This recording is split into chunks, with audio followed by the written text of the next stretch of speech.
Hello my dear student, कैसे हैं आप लोग? अच्छे होंगे आप लोग और आप लोग अपना स्टडी कर रहे होंगे। ठीक, तो आज अपने लोग को देखना है ज्योग्राफी, जो अपने लोग स्टार्ट कर चुके हैं ज्योग्राफी का क्लास और इंट्रोडक्शन का हो चुका है। नीचे लिंक दिया हुआ है, आप लोग जाके उसको पहले अच्छे ढंग से समझ लीजिएगा ज्योग्राफी क्या है नहीं है ना। टोटल इसका जो डिफिनेशन दिया हुआ है आप लोग नीचे के लिंक में जाकर उसको देख लीजिएगा। तो आज अपने लोग 10th क्लास का चैप्टर स्टार्ट कर रहे हैं, चैप्टर वाइज। ठीक है, तो पहला चैप्टर है संसाधन। 10th क्लास का पहला चैप्टर है संसाधन एवं विकास। पहला चैप्टर 10th क्लास का संसाधन एवं विकास है। ठीक है, और 10th क्लास का एक चैप्टर कंप्लीट कर लेते हैं, उसके बाद अपने लोग 12th का ज्योग्राफी देखेंगे। या ऐसा करते हैं 2 क्लास 10th का ज्योग्राफी और 2 क्लास 12th का ज्योग्राफी, ऐसे करके देखते हैं। ठीक है, तो चैप्टर स्टार्ट करने से पहले आप लोग हमारी बात ध्यान से सुनिएगा। अगर आप लोग ढेर सारे स्टूडेंट हैं, मेरी बात ध्यान से सुनिएगा। आप लोग ढेर सारे ऐसे स्टूडेंट हैं जो पार्टिकुलर 1 या 2 सब्जेक्ट पे खास ध्यान देते हैं, चाहे वो संस्कृत हो, मैथ हो या साइंस पेपर हो। पार्टिकुलर वो लोग एक्स्ट्रा समय, एक्सेस समय इन सब्जेक्ट पे, कुछ सब्जेक्ट पे ज़्यादा समय दे देते हैं। ठीक है, और सब्जेक्ट को वो लोग उतना टाइम नहीं दे पाते हैं जितना कि वो पार्टिकुलर किसी एक सब्जेक्ट पे देते हैं। तो हमारे बात ध्यान से सुनिएगा। अगर आपको एक अच्छा स्टूडेंट बनना है और मैट्रिक या इंटर में आपको हाईएस्ट मार्क लाना है, ज़्यादा मार्क लाना है, मैं यहाँ डिवीज़न का बात नहीं कर रहा हूँ, मार्क्स की बात कर रहा हूँ। अगर आप 80%, 90% या 90+ मार्क लाना चाहते हैं, ध्यान सुनिएगा हमारी बात को, तो आपको ऑल सब्जेक्ट पर ध्यान देना होगा। और यदि आप ऑल सब्जेक्ट को लेके चलते हैं, सभी का समान रूप से अच्छे से अध्ययन करते हैं, तब आप एक अच्छे स्टूडेंट बनिएगा और हाईएस्ट मार्क ला पाइएगा। क्योंकि टोटल एग्ज़ाम आपका होता है, आपके लिए हर एक सब्जेक्ट इम्पोर्टेंट है। अगर एक भी ऐसा सब्जेक्ट आप लोग खुद सोचिए, मान लेते हैं किसी सब्जेक्ट में 95% मार्क आ जाता है मैट्रिक में, और किसी खुदा न खास्ते भगवान न करे किसी सब्जेक्ट में आपको कम मार्क आता है, उस सब्जेक्ट में आप फेल हो जाते हैं, तो आपका रिजल्ट क्या आ जाता है? वो फेल हो जाता है। तो आपके लिए हर एक पेपर, चाहे वो हिस्ट्री हो, ज्योग्राफी हो, साइंस हो, मैथ हो, संस्कृत हो, हिंदी हो, यहाँ तो जो उर्दू रखा हुआ उसके लिए उर्दू हो, हर एक चैप्टर, हर एक बुक आपके लिए बहुत ज़्यादा इम्पोर्टेंट हो जाता है। इसीलिए आप लोग हर एक चैप्टर पे अच्छे से ध्यान दे के हर एक चैप्टर को, हर एक सब्जेक्ट को अच्छे ढंग से पढ़िए, ताकि आप लोग काफ़ी अच्छे मार्क ला पाइएगा। 80%, 90%, 95% जो आपका सपना है वो साकार होगा। और इसके साथ साथ फ्यूचर में ऐसा तो नहीं है आप लोग को जो मात्र मैट्रिक पास कर लिए, इंटर पास कर लिए और आपका एजुकेशन समाप्त हो गया। ऐसा तो नहीं है। कोई भी गार्जियन है वो आपको अगर पढ़ा लिखा रहा है तो उसका सपना होगा ना, जो मेरा बच्चा बड़ा होके अफसर बने, कुछ ऐसा बने जिस पे वो अपना गर्व कर सके। तो अगर आपको लाइफ में सक्सेस होना है तो आपको हर एक चैप्टर, हर एक बुक, हर एक सिलेबस आपका जो भी है, टोटल सिलेबस का आपको तैयारी करना पड़ेगा। चाहे वो उर्दू हो, संस्कृत हो, मैथ हो, हिस्ट्री हो, ज्योग्राफी हो, इकोनॉमिक्स हो, ये ओवरऑल ऑल सब्जेक्ट आपके लिए काफ़ी इंपॉर्टेंट हो जाता है। हमारी बात को ध्यान से सुनिए। ये नहीं अब मैथ पढ़ रहे हैं तो सिर्फ मैथ ही पढ़ेंगे और कुछ बुक नहीं पढ़ेंगे, साइंस तो सिर्फ साइंस पढ़ेंगे, नहीं। आपके लिए ओवरऑल ऑल सब्जेक्ट काफ़ी इम्पोर्टेंट हो जाता है। लोगों का ये प्रयास रहता है बर्मा टीचिंग सेंटर का, जो बच्चों का ऑल सिलेबस, हर एक सब्जेक्ट का तैयारी अच्छे ढंग से करवाया जाए, ताकि वो अच्छे नंबर के साथ साथ, अच्छे परसेंटेज के साथ साथ वो लाइफ में आगे बढ़े। अब अपने लोग देखते हैं संसाधन क्या है, इसका परिभाषा क्या है, फिर संसाधन को देखते हैं, फिर इसका विकास देखेंगे। और जो 10th का सब्जेक्ट है उसमें संसाधन क्या है, किसे कहते हैं, एवं इसका वर्गीकरण है। ठीक है, पहले हम संसाधन देख लेते हैं, फिर आगे देखते हैं। संसाधन देखिएगा, संसाधन का तात्पर्य उन सभी वस्तुएं से लगाया जाता है जिनसे मानव की आवश्यकता की पूर्ति होती है। उसे संसाधन कहते हुए सभी वस्तुएं जिससे मानव को लाभ पहुंचता हो वह वस्तु क्या कहलाता है, संसाधन कहलाता है। या इसको हम ऐसे समझ सकते हैं, वे सभी वस्तु जो मानव के ज़रूरतों को पूरा करता है वो सभी वस्तु क्या कहलाता है, संसाधन कहलाता है। जैसे हमारे हाथ में मार्कर है, हमें लिखना है तो हम किससे लिख रहे हैं, मार्कर से लिख रहे हैं। तो ये मार्कर हमारे लिए क्या हो गया, संसाधन हो गया। ठीक है, ध्यान से समझिएगा। और मान लीजिए आपको अपना शरीर ढकने के लिए किसकी ज़रूरत होती है, कपड़े की। तो कपड़ा आपके लिए क्या हो गया, संसाधन हो गया। ठीक है, उसके बाद कुछ आवाज़ें आ रही है और ये आवाज़ें, मौसम जो ख़राब है, थोड़ा बहुत आंधी चल रहा है बाहर में, उसके वजह से कुछ एक्स्ट्रा साउंड आप लोगों को सुनने के लिए मिल रहा होगा। तो ये आंधी का आवाज़ है, जो क्लासरूम के बाहर जो तेज़ हवाएं चल रही है उसी का आवाज़ है। तो संसाधन समझ गए आप लोग, हमारे हिसाब से आप लोग समझ गए होंगे। वो सही वस्तुएं जिससे मानव की आवश्यकताओं की पूर्ति होती है या जिनसे मानव की ज़रूरतों को पूरा होता है या जिससे मानव को लाभ होता है। अब आपको भूख लगा हुआ है, खाना खाएंगे, तो खाना आपके लिए क्या हो गया, संसाधन हो गया। आपको बाज़ार जाना है, साइकिल आपके पास है, तेज़ी में जाना है, साइकिल मोटरसाइकिल, इससे आपके काम को आसानी से हो जाता है, आपका काम, आपको लाभ पहुंचता है, तो क्या हो गया, संसाधन हो गया। ठीक है, वो सभी वस्तुएं जिनसे मानव की आवश्यकताओं की पूर्ति होती है वो सभी वस्तुएं क्या कहलाती है, संसाधन कहलाती है। और आजकल जो मोबाइल बहुत ज़्यादा चला हुआ है, मान लीजिए किसी से बात करना हो तो बात करने की आवश्यकता है, उसकी पूर्ति किससे होगी, आपको मोबाइल से होगी। तो आपको मोबाइल क्या आपके लिए संसाधन है। आपको बर्मा टीचिंग सेंटर का क्लास का वीडियो देखना है तो आपके लिए मोबाइल क्या हो गया, आवश्यकता की पूर्ति मोबाइल से हो रही है, तो आपका क्या हो गया, मोबाइल आपके लिए संसाधन हो गया। एनी वस्तु कुछ भी, मान लो घर में झाड़ू लगाती है, घर को साफ करती है, तो झाड़ू क्या हो गया, संसाधन हो गया। खाना बनाती है, किससे, मान लीजिए गैस से बनाती है तो गैस संसाधन है, लकड़ी से बनाती है तो लकड़ी संसाधन है। तो जिससे भी जिन वस्तुओं से लाभ पहुंचता हो, जिनसे हमारी आवश्यकताओं की पूर्ति होती है, हमारी ज़रूरतों की पूर्ति होती है, वो सभी क्या है, संसाधन है। लेकिन एक बात में समझने वाली बात है, हर एक वस्तु सबके लिए संसाधन नहीं हो सकता है। हर एक वस्तु सबके लिए संसाधन नहीं हो सकता है। ध्यान सुनिएगा, क्यों। मान लीजिए आप लोग पढ़े लिखे हैं, पढ़ते हैं, आपके लिए पेन लिखने का काम आता है, आप उसे लिखते हैं, तो जो पढ़ा लिखा व्यक्ति है उसके लिए वह उपयोगी है, उससे उसकी ज़रूरत पूरा होती है। तो पढ़े लिखे के लिए पेन क्या है, उसके लिए संसाधन है। लेकिन कोई अगर मूर्ख आदमी, उसके लिए पेन का ज़रूरत कुछ होगा, पेन का कोई काम उसके लिए नहीं है, तो पेन क्या उसके लिए संसाधन होगा, पेन नहीं, पेन उसके लिए संसाधन का रूप नहीं ले सकता है। अब मान लेते हैं कोई आदमी मांसाहारी होता है, कुछ शाकाहारी होता है, तो जो मांसाहारी है वो मीट खाता है, तो मीट उसके लिए क्या हो गया, खाने वाले के लिए संसाधन हो गया। और जो शाकाहारी व्यक्ति है वो मीट नहीं खाता है, तो मीट उसके लिए संसाधन है, नहीं है उसके लिए संसाधन। तो समझ सकते हैं, जिससे मानव की आवश्यकताओं की पूर्ति होती है, क्या कहलाता है, संसाधन कहलाता है। अब अपने लोग देखेंगे क्या, 10th क्लास में अगर संसाधन अपने लोग अच्छे ढंग से समझ गए, ये 8 में भी है चैप्टर, ठीक है, संसाधन एवं इसका ये विकास, ये चैप्टर संसाधन से रिलेटेड 8 क्लास में भी है, 10th में भी है और 11th में भी है और 12th में भी है। तो ध्यान रखिएगा हमारी बात पे।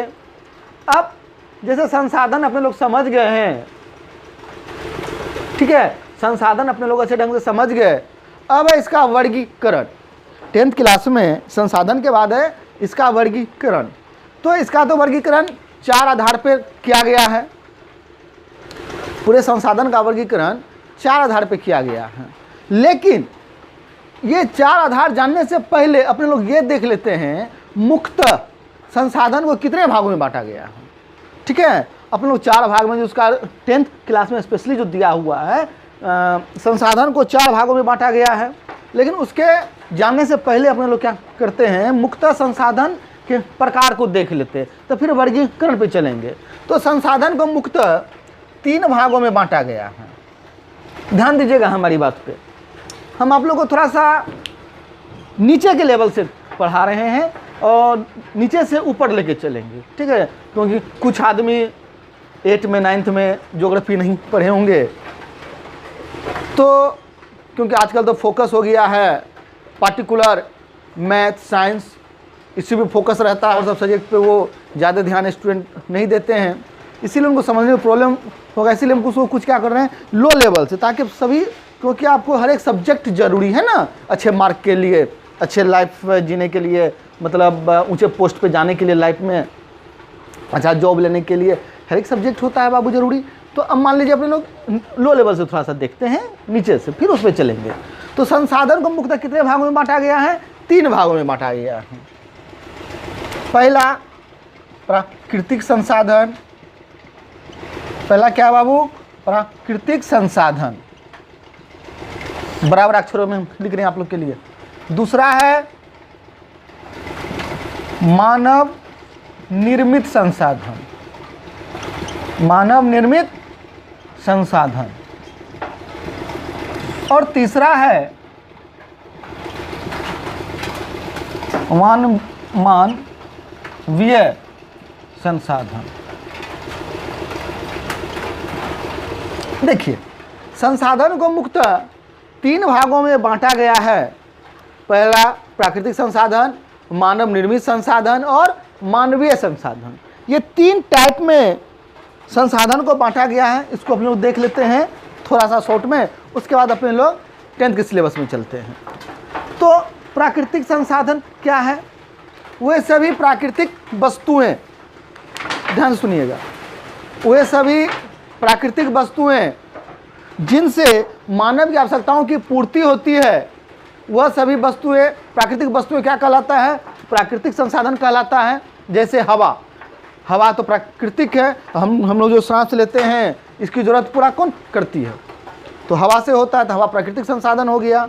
ठीक है, पानी पीते हैं, प्यास बुझाते हैं, तो वो हमारे प्यास को बुझाने का काम कौन कर रहा है? तो पानी कर रहा है। तो पानी क्या है? प्राकृतिक संसाधन है। उसके बाद पेड़ पौधा, ये सब सभी क्या है? ये सब सभी प्राकृतिक संसाधन है। समझ गए? प्राकृतिक संसाधन क्या है, ढंग से समझ गए होंगे। अब है मानव निर्मित संसाधन।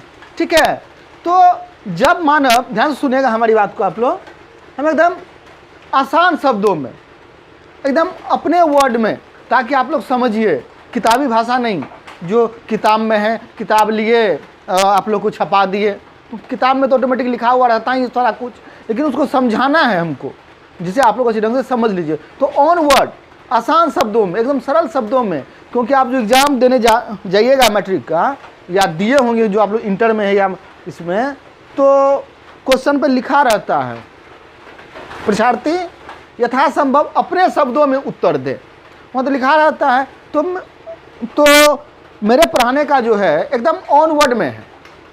हम चाहते हैं जो आप लोग अपने भाषा में उसको समझिए, और जब समझ गए तो कभी नहीं भूलिएगा, और रट्टा मारिएगा तो उसका कोई मतलब नहीं है बाबू, वह जाल से आपके पास नहीं रहेगा। लेकिन अगर आप विषय वस्तु को समझ लेते हैं तो ज़िंदगी में नहीं भूल पाइएगा। और दूसरा बात, इसको आप अपने लैंग्वेज में, अपने भाषा में और अच्छे ढंग से एग्जाम में लिख पाइएगा, अगर समझ लेते हैं तो। यही तो हम लोग का प्रयास रहता है ब्रह्मांड सिंह सेंटर का, जिसको अच्छे से अच्छे ढंग से आसान शब्दों में बच्चा को समझा दिया जाए, ताकि बच्चा रटा रटाया चीज़ न लिखे, अपने ऑन वर्ड में लिखे, अपने ऑन वर्ड में लिखे। इसीलिए समझा दिया जाता है, समझाने का प्रयास किया जाता है, रट्टा मरवाने का या लिखाने का नहीं। लिखा दिए बाबू रट्टा मार लो, नहीं, आप समझिए, समझ के आगे चलिए, ताकि ऑन वर्ड में आप एग्ज़ाम में लिखिए और यही कारण है यहाँ का 100% रिजल्ट होता है, अच्छा मार्किंग होता है बच्चे लोगों का, अच्छा रिजल्ट होता है, सबसे बड़ी बात है। अब आते हैं अपने लोग मानव निर्मित संसाधन। जब मानव किसी प्राकृतिक संसाधन के रंग रूप एवं आकार में परिवर्तन ला देता है, जिससे मानव की आवश्यकता की पूर्ति होने लगती है, तो वह संसाधन क्या कहलाता है? तो वो प्राकृतिक संसाधन क्या कहलाता है? मानवीय संसाधन कहलाता है। ध्यान सुनिएगा, जब मानव किसी प्राकृतिक संसाधन या प्राकृतिक वस्तुओं के रंग रूप एवं आकार में परिवर्तन ला देता है और जिससे मानव की आवश्यकताओं की पूर्ति होने लगती है, तब वह संसाधन, प्राकृतिक संसाधन क्या कहलाएगा? मानव निर्मित संसाधन कहलाएगा। जैसे अब एग्जांपल से समझिए आप लोग, मानिए पेड़ क्या है? एक प्राकृतिक संसाधन है और प्राकृतिक संसाधन है पेड़, और जब मानव उसको काटकर बेंच, डेस्क, चेयर ये सब बना देता है, चाहे बोर्ड बना देता है, तो ये सब मानव की आवश्यकताओं की पूर्ति होती है। उसके रंग में परिवर्तन लाता है, रूप में ला देता है, आकार में परिवर्तन ला देता है मानव, तो उसकी उपयोगिता बढ़ जाती है और मानव की आवश्यकताओं की पूर्ति होने लगती है। तो ये क्या कहलाता है? तो यह मानवीय संसाधन कहलाने लगता है। समझ रहे हैं बात को? तो जब मानव प्राकृतिक संसाधनों के रंग रूप एवं आकार में परिवर्तन ला देता है, जिससे उसकी उपयोगिता बढ़ जाती है और फिर उससे मानव की आवश्यकता की पूर्ति होने लगती है, उसे क्या बोलते हैं? हम मानवीय संसाधन बोलते हैं। जैसे आप लोग सामने मैं बोर्ड पे लिख रहा हूँ ना, तो बोर्ड क्या है? इसमें लकड़ी लगा हुआ है, तो लकड़ी पे बना हुआ है, तो लकड़ी तो क्या है? प्राकृतिक संसाधन है। उसको मानव ने क्या किया है? कारपेंटर ने काट के बना के बोर्ड बना दिया, तो बोर्ड पे हम लोग लिख रहे हैं, तो मानव प्राकृतिक रूप में ला दिया इसको परिवर्तन। तो क्या है? ये मानव निर्मित संसाधन है। तो आई होप आप लोग अच्छे ढंग से समझ गए होंगे मानव निर्मित में कितना बार रिपीट कर दिया है बात को आप लोगों के लिए। अब है मानवीय संसाधन। मानवीय संसाधन, इसको थोड़ा ध्यान से सुनिएगा। मानवीय संसाधन, जब मानव अपने ज्ञान, बुद्धि, विवेक, क्षमता के द्वारा दूसरे लोगों की आवश्यकताओं की पूर्ति करने लगता है। ध्यान सुनिएगा, जब मानव अपने ज्ञान, बुद्धि, विवेक, क्षमता इत्यादि के द्वारा मानव की आवश्यकताओं की पूर्ति करने लगता है, मानव की जरूरतों की पूरी करने लगता है उससे, तब वह क्या कहलाता है? तो वह मानवीय संसाधन कहलाता है। जैसे कि आपके विनोद सर, आपके लिए क्या है? संसाधन है। क्यों? आप जो पढ़ रहे हैं अभी, तो आपको जो पढ़ना है, आपकी ज़रूरत है ज्योग्राफी को जानना या मैथ को जानना, तो ये सब्जेक्ट को जो जानना है, तो हम अपने ज्ञान, बुद्धि, विवेक से आप लोग को समझा रहे हैं, आप लोग समझ रहे हैं, तो आपकी ज़रूरत तो कहीं ना कहीं पूरी हो रही है विनोद सर से। तो विनोद सर आपके लिए क्या हो गए? संसाधन हो गए। ठीक है। तो जैसे शिक्षक, डॉक्टर, जब बीमार आप लोग पड़ते हैं तो कहाँ जाते हैं? डॉक्टर के पास जाते हैं, इलाज करवाते हैं। तो डॉक्टर अपने ज्ञान, बुद्धि, विवेक से आप लोग का हेल्प करते हैं, आप लोग का तबीयत ठीक करते हैं। तो डॉक्टर क्या हो गया? संसाधन हो गया। और उसके बाद फिर इंजीनियर, ये सभी क्या हैं? संसाधन है। ठीक है, समझ गए आप लोग? तो ये तीन, प्राकृतिक संसाधन, मानव निर्मित संसाधन और मानवीय संसाधन, किसके रूप है? ये सभी संसाधन के रूप हैं। और हमें उम्मीद नहीं, पूरा विश्वास है आप लोग 110% इस चीज़ को अच्छे ढंग से समझ गए होंगे। अगर पहले नहीं भी पढ़े होंगे तो आज तो 100% समझ ही गए होंगे आप लोग। क्या तब अगर समझ जाते हैं तो आप लोग नीचे में लिख दिया कीजिए, कमेंट कर दिया कीजिए, सर हम लोग समझ गए हैं अच्छे ढंग से। तो कहीं ना कहीं हौसला अफजाई हम लोग का भी होता है, जो हम लोग जो मेहनत कर रहे हैं तो बच्चे इससे लाभान्वित हो रहे हैं, बच्चों को लाभ पहुंच रहा है, इससे हम लोग का भी उत्साह अफजाई होता है। समझ रहे हैं बात को? तो अपने लोग आते हैं नेक्स्ट पॉइंट पे, क्या? संसाधनों का वर्गीकरण। संसाधनों को 4 भागों में बांटकर अध्ययन किया जाता है। इसको संसाधन को वर्गीकरण जो किया गया है वो 4 आधार पर किया गया है। ठीक है, इसको पहले हम लोग साफ कर लेते हैं, फिर इसके वर्गीकरण को लिख लेते हैं। ठीक है, उसको अपने लोग अब क्या करते हैं, साफ करते हैं। उसके बाद साफ करने के बाद अपने लोग इसको देखते हैं। तो अपने लोग अब आते हैं संसाधनों का वर्गीकरण पे। तो संसाधनों का वर्गीकरण 4 आधार पर किया गया है। संसाधनों का वर्गीकरण 4 आधार पर किया गया है, और ये चारों आधार हमने क्या किया है, बड़े बड़े अक्षरों में आप लोगों के सामने रख दिया है, क्योंकि अब आप लोगों को ये शिकायत नहीं मिलेगा सर दिखाई नहीं पड़ता है, क्योंकि हमने बड़े बड़े अक्षरों पे लिख दिया है ये चारों आधार। तो स्वामित्व का वर्गीकरण 4 आधारों पर किया जाता है। वो 4 आधार क्या सब है बाबू? उत्पत्ति के आधार पर, उपयोगिता के आधार पर, स्वामित्व के आधार पर और विकास के आधार पर। ये कितना है? 4 आधार पर किया जाता है संसाधनों का वर्गीकरण। पहला उत्पत्ति के आधार पर, उपयोगिता के आधार पर, स्वामित्व के आधार पर और विकास के आधार पर। तो इसके अब सब पे बाबू ये आधार पर विभाजित किया जाता है। अब समझिए इसको, अब उत्पत्ति के आधार पर इसको कितने भागों में बांटा गया है संसाधन को। अब मान लीजिए एक तो एग्जाम्पल समझा देते हैं। जैसे उत्पत्ति के आधार पर संसाधन को 2 भागों में बांटा गया है, जैविक और अजैविक। ठीक है, जैविक और अजैविक। उसके बाद उपयोगिता के आधार पर बांटा गया है, स्वामित्व के आधार पर बांटा गया है, विकास के आधार पर बांटा गया है। अब इस सब के आधार पर संसाधनों को कई भागों में बांटा गया है। जैसे मुख्यतः तो जैसे हम आप लोगों को समझाएं, जो 3 भागों में बांटा गया है, प्राकृतिक और मानवीय संसाधन और मानव निर्मित संसाधन, 3 भागों में बांटा गया। लेकिन 10th के सिलेबस में क्या किया है, संसाधनों का वर्गीकरण 4 आधार पर किया गया है। अब चारों के आधार पर कितना कितना भागों में पूरा संसाधन को बांटा गया है, इसके आधार पर ये अपने लोग नेक्स्ट क्लास में देखते हैं, क्योंकि वेदर बहुत ख़राब हो गया यहाँ पे, मतलब आंधी तूफान आया हुआ है बाहर में। इसलिए अपने लोग नेक्स्ट वीडियो में, नेक्स्ट क्लास में इसको अच्छे ढंग से देखते हैं। और आप लोगों से रिक्वेस्ट है, आप लोग ऑल सब्जेक्ट को पढ़िए, math, physics, chemistry, bio, Sanskrit, उसके बाद हिस्ट्री, ज्योग्राफी, इकोनॉमिक्स, जो भी पेपर यहाँ तक कि उर्दू है तो उर्दू को भी पढ़िए। कोई अगर म्यूजिक रखे हैं तो म्यूजिक को भी अच्छे ढंग से पढ़िए, अच्छे ढंग से, ताकि आपका सब सिलेबस पे, सब चैप्टर पे अगर आपका एवरेज समय रहेगा, सब पे आप अगर एक मतलब सबको लेके चलिएगा तब आपका अच्छा रिजल्ट बनेगा। ठीक है, हाँ, जो विषय आपका कमज़ोर है थोड़ा उस पर विशेष ध्यान आप लोग दीजिए। तो फिर अपने लोग नेक्स्ट क्लास में मिलते हैं, यानी कि कल मिलते हैं। तब तक हंसते रहिए, मुस्कुराते रहिए। कोरोना का समय है, घर में रहिए और सुरक्षित रहिए। और अगर आपने वर्मा टीचिंग सेंटर के YouTube चैनल को सब्सक्राइब नहीं किया है तो वर्मा टीचिंग सेंटर के YouTube चैनल को, जहां आपके विनोद सर आते हैं, ठीक है, तो इसके लिए आप लोग उसको जल्दी सब्सक्राइब कर लीजिए। ठीक है, तो फिर कल मिलते हैं, तब तक के लिए बाय बाय। हंसते रहिए, मुस्कुराते रहिए, बाय। चलिए चलते हैं।